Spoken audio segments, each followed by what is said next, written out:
Is that if you pick up an American history book, 7th, 8th grade, high school, you will read or see nothing about what you have talked about here this morning.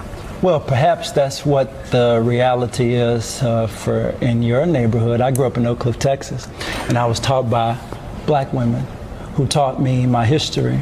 So I think there are many people, you talk about hard research, black people have been doing hard research on this question for a long time. George Washington Williams wrote a history of the Negro people in America in 1882.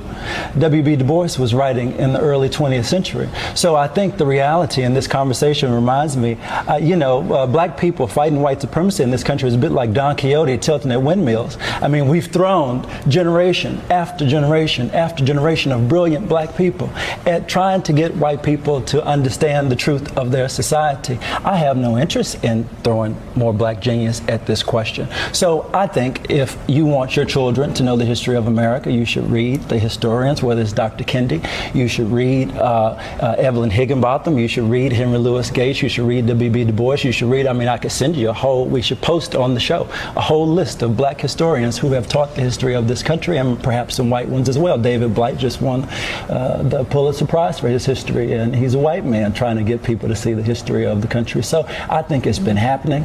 It ought to continue to happen, and those who want to know better have to learn better, have to do better.